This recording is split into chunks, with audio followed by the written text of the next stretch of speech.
સ્વામિનારાયણ હરે વચનામૃત કાર્યાણીનું 7મું ચટકીના વૈરાગ્યનું આત્યંતિક કલ્યાણનું સંવત 1877ના કાર્તિક સુધી પડવાને દિવસ રાત્રિને સમયે ગામ શ્રી કાર્યાણી મધ્યે વસ્તા ખાતેના દરબારમાં ઉત્તરાદી દ્વાર ઓરડાની આગળ દીપમાળા પૂરી હતી અને તે દીપમાળા મધ્યે મંચ હતો અને તે ઉપર પલંગ બિછાવ્યો હતો અને તે પલંગ ઉપર શ્રીજી મહારાજ વિરાજમાન હતા અને સર્વ શ્વેત વસ્ત્ર ધારણ કરતા અને પોતાના મુખારવિંદની આગળ પરમહંસતા દેશ દેશના હરિભક્તની સભા ભરાઈને બેઠી હતી.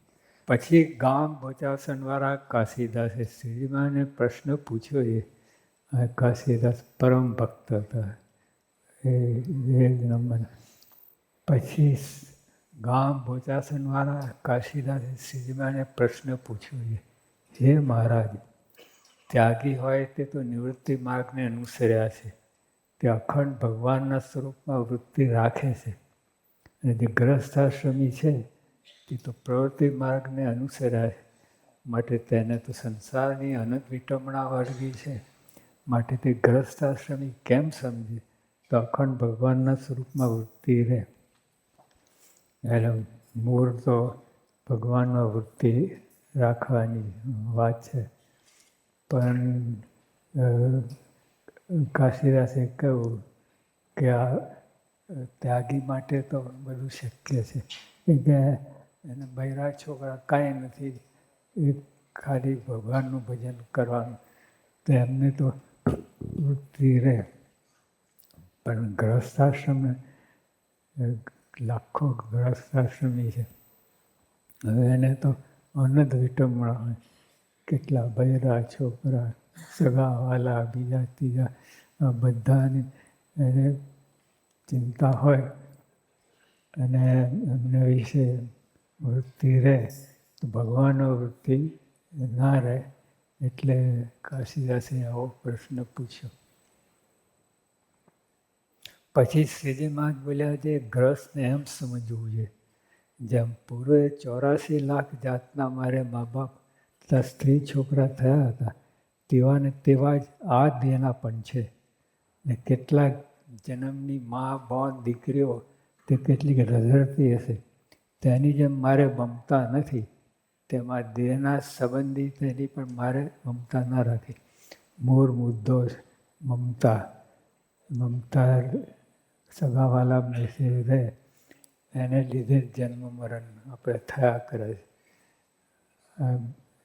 જગતના તો બધાને થાય, પણ આપણને પણ થાય, કે મમતા વસ્તુ છે.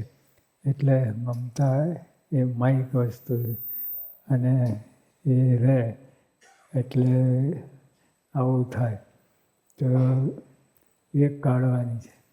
ગ્રહસ્થાશ્રમી રહો કે ત્યાગી રહો, એ બંનેમાં મમતા કાઢવાની છે. હવે ગ્રહસ્થ ત્યાગી થયા હોય પણ સગાવાલા સાંભળતા હોય અને બધી એમાં વૃત્તિ રહે, તો એ ખોટું છે. અને ગ્રહસ્થાશ્રમીને તો છે જ, તો મૂળ મમતા જે સગાવાલા માટે રહી એ જ કાઢવાની છે. તો મહારાજે કહ્યું કે ગ્રહસ્થને એમ સમજવું જોઈએ, જેમ પૂર્વે 84 લાખ જાતના મારે મા બાપ તથા સ્ત્રી છોકરા થયા હતા, તેવા ને તેવા જ આ દેહના પણ છે.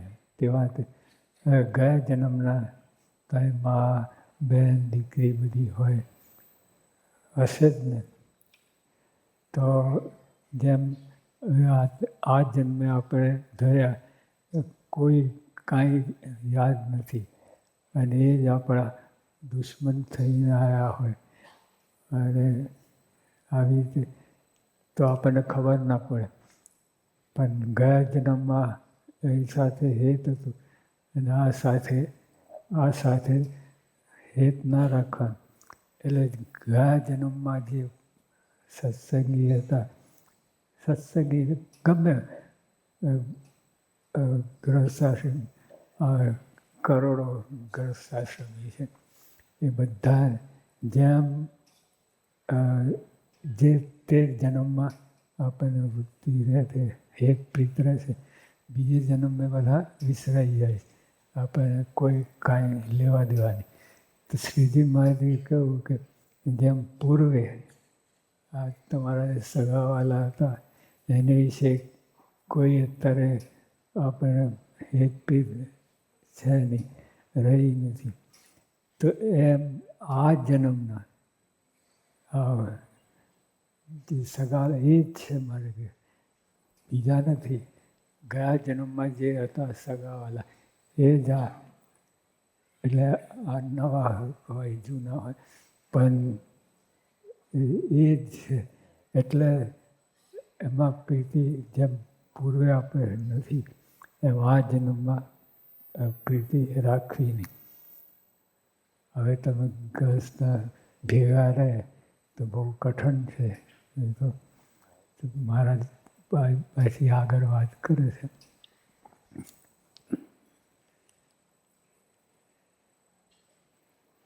જેમ પૂર્વે 84 લાખ જાતના મારે મા બાપ તથા સ્ત્રી છોકરા થયા હતા તેવા જ આ દેહના પણ છે. કેટલાક જન્મની મા બોન દીકરીઓ તે કેટલીક રઝળતી હશે. એટલે આપણે તો પ્રીતિ છૂટી ગઈ એટલે આપણે મનમાં એમ જ રઝળતી હશે. આપણે તો કોઈ લેવા દેવા નહીં.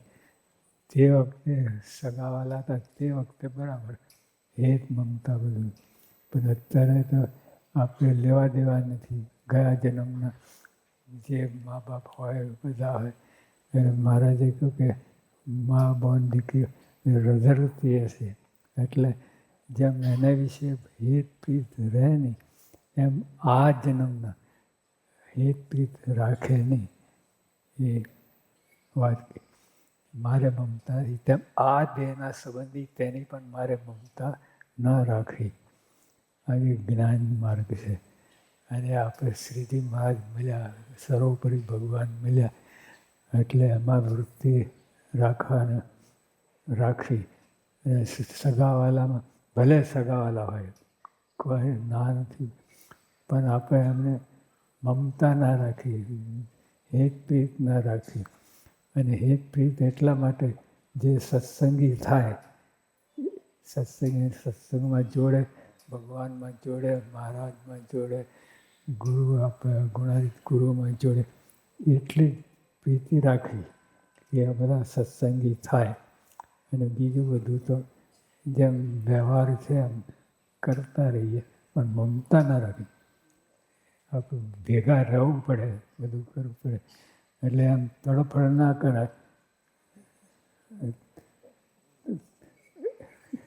બધા મૂકીને જતા રહીએ ત્યાં એવું ના કરાય. બધું ગમે એવું જ્ઞાન હોય તો એ ભેગા રહેવું પડે. પણ આટલું જ મમતા ના રાખી. જેમ પૂર્વે જન્મના હતા એ આ જન્મના છે, કંઈ ફેર નથી. એવી રીતે પણ ભગવાનમાં જોડાય, સંતમાં જોડાય એ તો આપણે એવી એવું હેત રાખવી.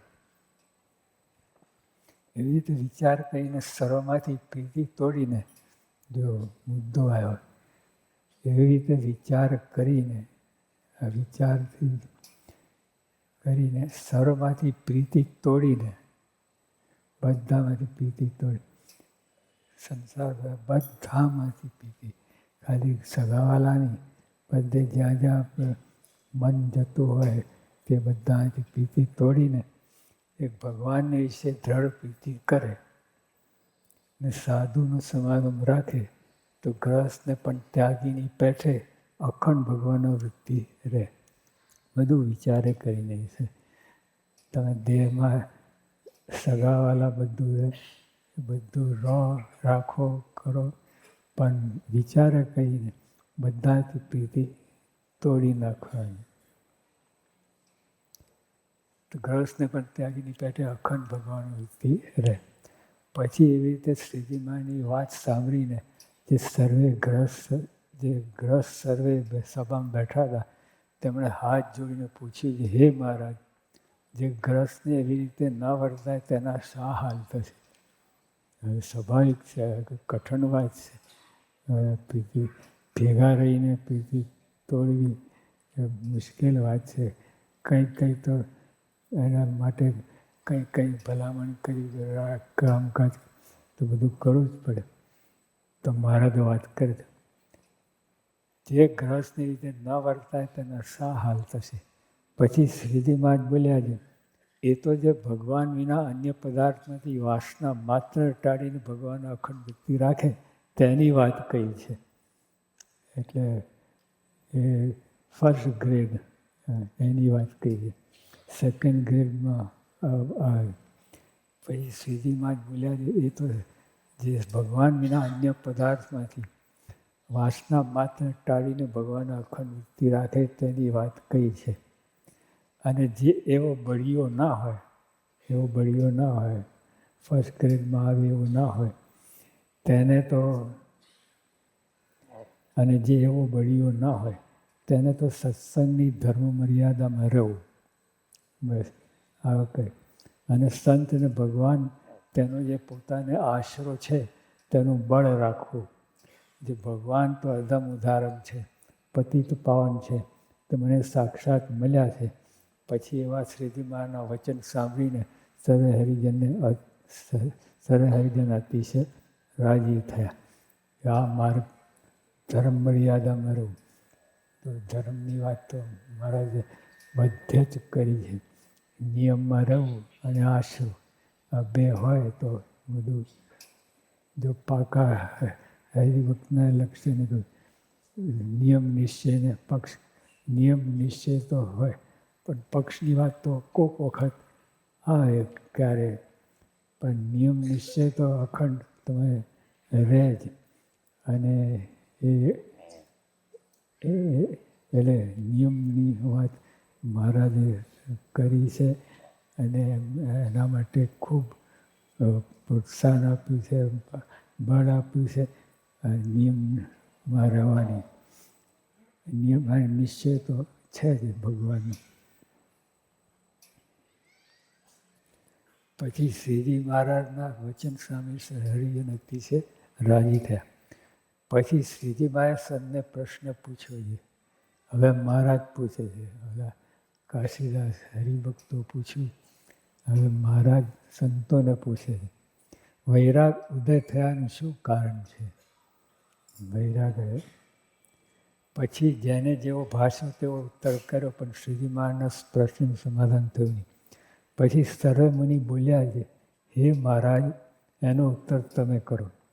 પછી શ્રીજી મહારાજ બોલ્યા છે વૈરાગનું કારણ તો એ છે જે સદગ્રંથ ને સત્પુરુષના વચન તેને સાંભળીને જેને ચટકી લાગે અને ચટકી લાગે તે પાછી મટે જ નહીં એવી ચટકી તે જ વૈરાગનો હેતુ છે. બીજો વૈરાગનો હેતુ નથી. હવે સાધુ તો ઘણા બધા આપણે જોઈએ છે. પછી સત્શાસ્ત્ર અને સત્પુરુષના વચનથી નહીં પોતાની આપમેળે સાધુ થાય તો એમાં મૂકે અને આપમેળે સાધુ થાય એમાં કોઈ નિયમ નહીં, ધારા ધોરણ નહીં. એવા બધા મનસ્વી રીતે જેમ જેને ફાવે એમ કરે. એટલે એની વાત નથી. આ તો આપણે માથે ધણી છે. એટલે મહારાજે વાત કરી કે સદગ્રંથ ને સત્પુરુષના વચન તેને સાંભળીને સદગ્રંથ ને સત્પુરુષના વચન તો આ સત્સંગમાં જ મળે. સામે જેને ચટકી લાગે અને ચટકી લાગે તે પાછી મટે જ નહીં એવી જે ચટકી તે જ વૈરાગનો હેતુ છે. બીજો વૈરાગનો હેતુ નથી. અને જેને ચટકી લાગતી હોય ને તે તામસી હોય તથા રાજસી હોય તથા સાત્વિકી હોય તે સર્વેનો વૈરાગ ઉપજે. ચટકી લાગવાનો પ્રશ્ન છે. જેમ ચોટ લાગે આમ અંતરમાં થઈ જાય એટલે એવી રીતે એ જ વૈરાગ, બીજો વૈરાગ ઉપજાનો હેતુ નથી. જે ચટકી ના લાગતી અને જેને ચટકી લાગતી ના હોય તેને વૈરાગ ન ઉપજે નહીં. હવે ગમે એટલું બુદ્ધિશાળી ગમે હોય પણ ચટકી ના લાગતી હોય તો એને વૈરાગ ઉપજે જ નહીં. અને જેને ચટકી લાગીને થોડા દિવસ કેળે ટળી જતી હોય, આ ચટકી લાગે પછી ઉતરી જાય, સમી જાય ચટકી, તેને તો એ ચટકીનો વૈરાગ અતિશય ખુવાર કરે. એને તો કેમ જે જ્યારે ચટકી લાગે ત્યારે ઘર મૂકીને જતો રહે, પછી ભેખ લીધા કેળે જે ચટકી લાગી હોય તે ઉતરી જાય અને પછવાડે ઘર ધૂળધાણી થઈ ગયું હોય, પછી જેમ ધોબીનો કૂતરો વાટનો નહીં ને ઘાટનો નહીં, તેમ તે પુરુષ ઉભય ભ્રષ્ટ થાય છે. અને જે જળ વૈરાગવાળા હોય છે તે પરમપદને પામે છે. હવે આપણે જોયા કોઈને ચટકી લાગી નથી. આ બધા 1000 સાધુ કોઈને ચટકી લાગી નહીં. તો આપણે સાધુ થયા કેમ? તો જો એક સત્પુરુષનો આપણે એમને વિશે પ્રીતિ થઈ અને એમને જ આપણને આ સત્સંગ કરાવે છે અને સાધુ થવાની આજ્ઞા કરી છે. અમે કોઈ અમારી મદદ થયા જ નથી. સ્વામી બાપાની આજ્ઞા થઈ છે. અને પછી એ આજ્ઞા તો લાંબી, મહારાજે 5000 લાખ સાધુની વાત કરી છે યોગી બાપા. તે આજ્ઞા ચાલી છે. પ્રીતિ, સત્પુરુષ પ્રીતિ. અને મહારાજે છેલ્લાના 29માં વાત કરી છે કે જે સાધુના વચને સાધુમાં પ્રીતિ કરે એને આ વૈરાગ હોય કે ના હોય એ સાધુ થાય. અને પછી એને બી કરે કે જો આ નહીં પાડું, આ ધર્મની નહીં પાડું તો સાધુને મારામાંથી પ્રીતિ ઉઠી જશે સત્પુરુષને. એટલે એ દાવે અમે બધા સાધુ થયા છે. ભગવાનનો પ્રીતિ. બાકી અમે કોઈ ચટકો હતું જ નહીં. સેવા કેવળ ભગવાન અને વિશ્વાસ, ભગવાનનો વિશ્વાસ, સંતમાં વિશ્વાસ, યોગીઓમાં વિશ્વાસ, પ્રમુખમાં વિશ્વાસ, અમે એમાં કરીને અમે સાધુ થયા છે. પછી સાધુ થયા પછી એમને ગુનો કર્યો નથી. જો આ સંસારના દુઃખ જોયા હોય તો ખબર પડે. સંસારી હરિભક્તો એમના દુઃખ એ રડે છે, એ કેટલું બધું ક્લેશ કંકાસ થાય. અંદર ગમે પરમ ભક્તો હોય પણ તોય સગાવાલાનો કજ્યો બધું એને કોરી નાખે. એટલે એ જાણીને પણ આપણે ભાગ્યશાળી છીએ, સાધુ થયા. આ બધી લપ ગઈ બધી. પણ મન દ્રઢ કરીને રહું. સંસારમાં જે પાછા ગયા હોય તો એની દશા જોજો. ગમે હોય પણ તોય એને સુખ ના આવે. પણ આ સાધુમાં સુખ. પહેલાં સાધના કરવા માટે તપ, ત્યાગ, વૈરાગ બધું રાખવું પડે. પણ પછી પરમ શાંતિ, ઘણું સુખ આવે. તે ધરતા રાખે. અને છે જ લાખ ઘણું સુખ છે ગ્રસ્ત કરતા ત્યાગીમાં. પણ જો હરખા રહીએ તો વિશ્વાસ રાખીને અને મંડળ રહીએ બાપાના વચન. અને સાહેબ યોગી આપણે આજ્ઞા જ કરી છે એટલે આપણે ચાલુ જ રહેવાનું છે સાધુ થવાનું. અને એ આજ્ઞા જ છે એટલે આપણે માટે બંધારું નથી કર્યું. સદાનંદ સ્વામી મહારાજ આવતીકાલે